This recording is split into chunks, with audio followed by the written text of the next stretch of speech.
will make America great again. Is Trump's America First policy truly about putting America first? Or is it just prioritizing a few politically important sectors? Is free trade and the trade deficit really as evil as Trump claims? Are tariffs really the best way to hurt China? Are Trump's wild claims all just nonsense? But what if Trump is actually right? Let's find out.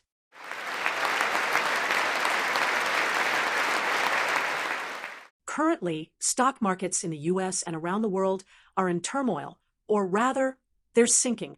And what planted the seeds of this chaos? Donald Trump's bombastic speeches. We're going to charge them 20%. So the moment he shouted, the market plunged into panic. But first, we need to admit, some of what Trump says is actually based on economic theory. For example, he claims that tariffs can lower global prices. And that's true. The US isn't a price taker. It's a massive economy that actively influences prices. When the US imposes tariffs, prices may drop globally for products over which the US has strong market influence. But that only affects global prices, not what American consumers have to pay after tariffs. So who really benefits? Not the American consumer, as Trump claims. The real winners are the US government collecting the tariffs, domestic companies protected by those tariffs, and, ironically, foreign consumers. And yes, in some cases, like when the US has high market influence, moderate tariffs might improve overall welfare. But that assumes other countries don't retaliate. And it assumes the tariff rate is chosen based on solid theory, not political lobbying. If it's driven by the latter, the overall welfare of society could actually fall. Okay, but even if society as a whole loses, isn't it important to protect strategic industries for the sake of long-term national interest? After all, American manufacturing moved overseas, and some argue the American dream died with it. Wouldn't bringing those factories back revive America? Let's talk about why those factories left in the first place. It's simple. Manufacturing in the U.S. is inefficient. Since the 2000s, productivity growth in U.S. manufacturing has slowed. Some data even shows a decline. American workers are already engaged in different types of jobs. If people can create more value elsewhere, why should they go back to factories? Each country should specialize in what it does best. That maximizes global welfare. Protecting a specific industry is like taxing all consumers to transfer money to a protected company. Sure, jobs in that sector will grow, but jobs elsewhere may disappear. So what's the point? In the end, you're increasing inefficiency and serving only a few well-organized interest groups, not the general public. Of course, there are some valid counterarguments. For example, in a crisis, disrupted foreign supply chains could pose a national security threat. So having some manufacturing base might not be just paranoia. Also, while manufacturing productivity fell in the 2000s, recent advances in robotics and AI have boosted productivity again. And we absolutely must not ignore the pain of those who lost their jobs. Yes, free trade boosts the economy, but there are always those who lose, and governments should help them. That said, protecting inefficient industries by punishing consumers is not the answer. The end of the American dream came from growing inequality, not free trade. Trump also claimed that foreign countries unfairly tax U.S. goods, so the U.S. should impose equal tariffs in return. Fair enough, retaliatory tariffs can be a negotiation tool, but they should be temporary and lead to lower mutual tariffs, not endless conflict. He also said non-tariff barriers have the same effect as tariffs.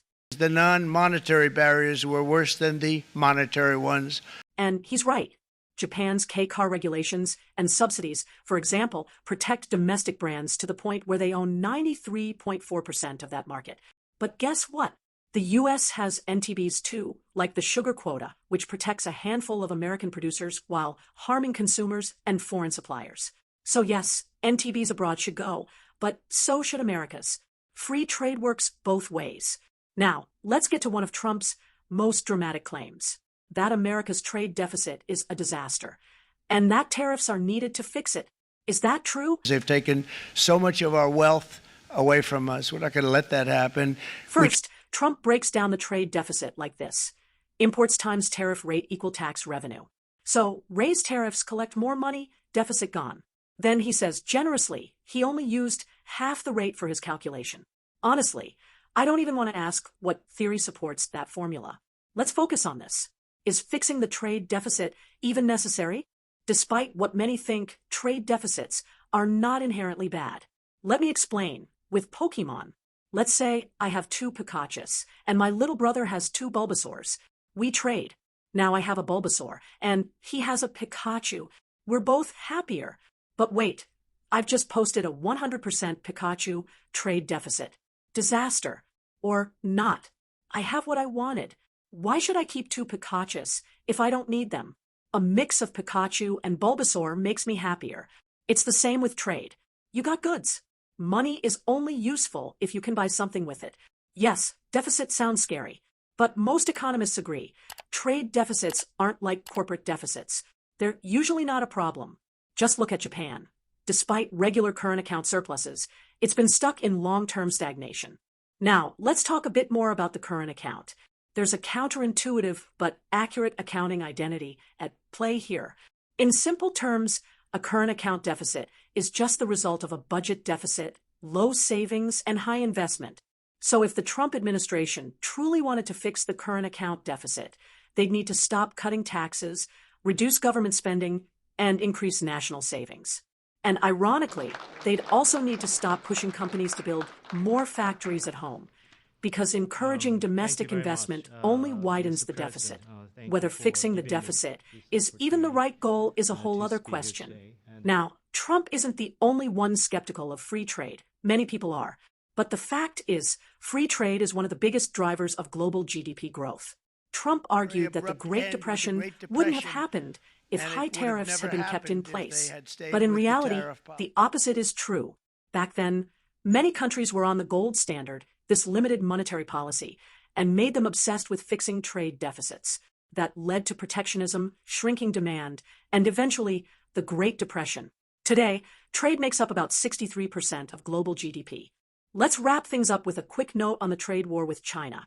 China has long been seen as a rival to the U.S., and issues like protectionism, IP theft, and human rights abuses have made it a global controversy.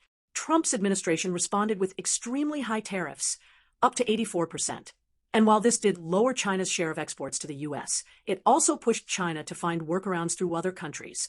But let's save the full story of the U.S.-China trade war for another time. So, now we've covered the big picture of Trump's tariff policies. But here's the real question. Is this really the end of the story? What if Trump isn't a madman, but someone acting with a very calculated strategy? Trump once said he's a flexible person. His aggressive tariffs might just be a way to force negotiations and push other countries to lower not only their tariffs, but also their non-tariff barriers. If successful, the short-term pain could lead to long-term gains for the U.S. And while some of his methods may seem extreme, it's hard to argue with the idea of helping those hurt by free trade. Is it really so wrong to collect taxes from the winners of globalization to support those who've lost out? Also, keep in mind, Trump's views on trade aren't just his own. The belief that trade deficits are bad, that manufacturing is special, and that free trade isn't always fair, these ideas are widespread in American politics. Trump just happens to be the one acting on them without hesitation. And remember, this is just the start. Tariffs are only one move on Trump's economic chessboard. So, is he a madman or a master strategist? Maybe he really will make America great again. Next time, we're breaking down his take on the federal deficit. Hit that subscribe button. See you then.